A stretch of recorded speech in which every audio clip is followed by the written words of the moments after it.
Hi there. Welcome to Sunnyside Journals. I'm Catherine, and I have a little what's on my desk today. And I'm actually going to take a book apart that is going to be made into a beautiful journal. This is a big book. It's going to be a memory book. So I felt that the surface area lent itself, pardon me, tickly throat. What a time to get a tickly throat. Lent itself to more areas to almost like scrapbook. So like here's a picture of my mom. Like you could put a photograph up, and then you could put a piece of paper with writing of a memory, and maybe a few little ephemera pieces that are special to you, that sort of thing. So this one is big surface wise, but it's not big thickness wise. That way it's really just going to be able to focus on a few really important precious memories. So it's this book has no publishing date in it. It's called, now I hope that's showing up, let me see, there it is. Okay, Literary England, Photographs and Descriptive Text. And what it is it's taken from some photos that were in Life magazine, I believe, from here it is. This book is the development of a picture essay on literary England that appeared in Life magazine in June of 43. So obviously the book probably was made, I don't know, I'm guessing a year later, 2 years later. So obviously these photos and the text were in Life magazine. And it's just beautiful, and it's special places from around England. The photos are lovely, and then it has to do with famous literary people in English history. So I'm hoping to make use of photos and text and just these big pieces of paper. They're still in lovely condition. So even if say it's someone that I'm not necessarily that interested in as far as being an author, the paper is still nice, and I'm going to try my best to reuse this paper. It's lovely. So what we have to do, as ever, is pull out our cutting board and remove the text block from the cover, and then see how much fortifying we need to do of the old spine, because this old spine, even if let's give it a little grace and say 1945, that would mean 50, that this book is probably about 75 years old. So it's probably going to need a little bit of TLC in here. So as ever, this is a hidden hollowback spine. So you're going to look for this little area right here, and you're going to get out your sharp blade, whether it's an X-Acto knife, this kind of a blade, or this kind. They all work equally well. I love this kind because I can snap off that end and have a fresh sharp end once it gets dull. So as ever, be very careful that you don't put your blade too far out, or else you're going to slice through your lovely spine that you want to keep. If you want to keep it. I want to keep this spine. I don't want to put a new spine in. I really want to keep this spine. So here we go. And it's always good to just take your time. There's going to be gauze in there that they've used. Sometimes there's little strips of fabric, depending on who the bookmaker was. I'm sorry I can't hold this at a better angle for you to see better, but it's more important that I see it than you. So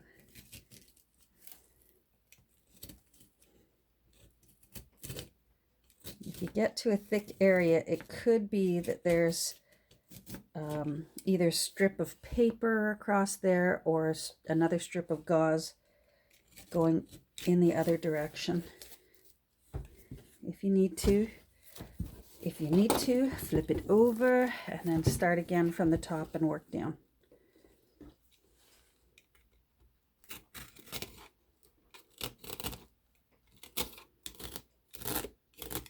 There we go. The first side is always the trickiest because the second side, you can keep the cover out of the way.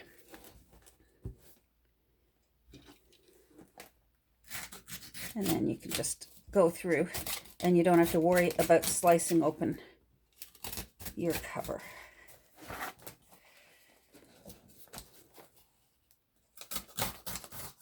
Especially if it's precious to you. Like I said, sometimes a spine is so badly deteriorated, you're going to have to put a new, hold on, I've got an itchy nose. I'm going to kiss a fool. If you're going to make a new spine for it, then of course, obviously there's not as many worries.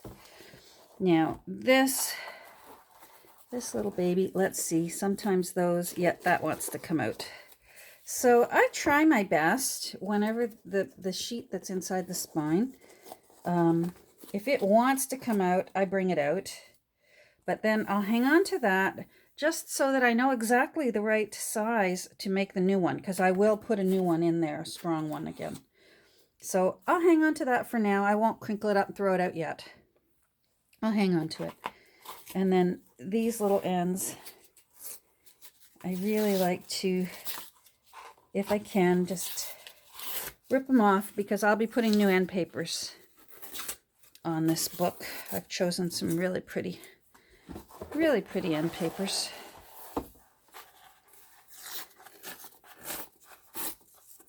See, you can see the gauze here. For anyone who's new to this and hasn't cut open a book yet, sometimes it's worth it even to just find an old book and cut it apart so you can start getting a feel for these things. And then it's not quite so daunting when it comes time, when you decide you're going to jump in and make a journal. Then you know what you're going to be, you know, depending on the age of the book, what you're going to be coming across as you start excavating. There we go. All right, that side's good. This is coming apart nicely.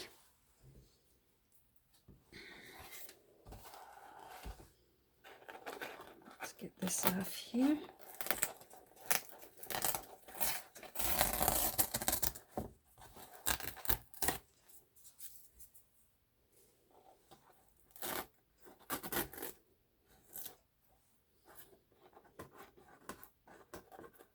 So I'm hoping to find some nice British things to put in here, which isn't too hard when you're a Canadian because we're part of the Commonwealth.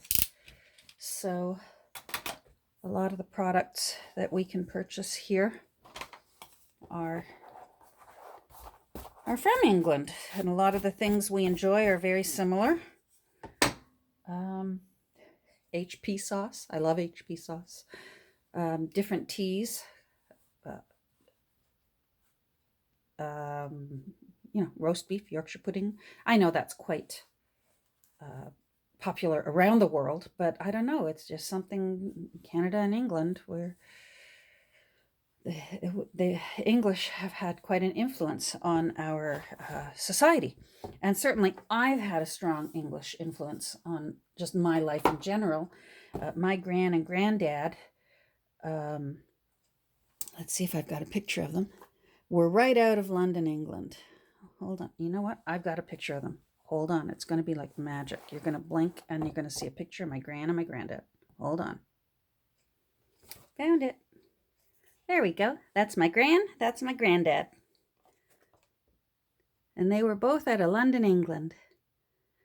They both came here around the same age. They were about 13 years old, and they actually grew up walking distance from each other in London, but didn't know each other in London. They met once they got to Toronto. They lived in the same neighborhood once they got to Toronto. As is common with immigrants, many immigrants, when they came over to Canada, the US, Australia, when you got here, you found your people. You know what I mean? So that at first you feel comfortable. Um, and of course, so they were in a neighborhood that was full of a lot of British people. They were very tiny. You can't tell in this picture, but my granddad was such a tiny man. He always shopped in the boys section. He was so little. My gran was shorter than me, and I'm not tall. I'm 5'3", and she came up to my nose, about up to my nose. Anyhow, this is a picture from their 40th wedding anniversary. Isn't that cute? Anyhow, they had a big influence on our life. They both had an accent like out of My Fair Lady, a Cockney accent, both of them, and sometimes I didn't know what they were saying. It was so strong, especially if they were around other family members. My gran had like 11 siblings. Granddad only had one brother here in Canada. Oh, there he is. His name was Ernie, and his brother's name was Bert, and I'm not kidding you. Ernie and Bert. But that was before the Ernie and Bert we know were created. So they were the original Ernie and Bert. Anyhow, they had strong Cockney accent. They loved tea. They loved bangers and mash. I grew up raised on English pub songs. I can sing Maybe It's Because I'm a Londoner. I know all those songs. My gran used to love a TV show called The Pig and Whistle. We'd watch The Pig and Whistle every week together. Anyhow, okay, I'm wandering again. Back to the book, back to Literary England. So we have got the text block removed, and I will be going through it later with my trusty seam ripper and taking apart, finding the signature threads and snipping them so that I can see. There's your signature threads. I know most of you already know this, but I always presume that maybe just today there's somebody new who landed here by accident, and welcome if you're new here, and has never taken apart a book that they might not know. You can open up your book, at least a nicely made book. Some of them nowadays, like paperback books and that, are all glued together. But a nicely made book, usually most hardcovers are sewn together. Some are glued, but usually you'll find that, see? And that's actually very, very nice. And I am definitely going to be trying my best to use a lot of these papers and put them back into the book to honor the spirit of this book and see what we can do with it. Anyhow, I'm not going to do that now. I will probably bring this down and curl up in front of the TV tonight later on. So I've picked out these papers to be the end papers, and I think they'll look really nice in there. Here, let me open it so you can see. That looks nice together. I'm going to run out of this one very soon. This will be my third book that I've used these papers with, but I just love that bluish gray and that goldy yellow, and I just thought it matched here because there's gold on this embossing where it says Literary England, and then this blue.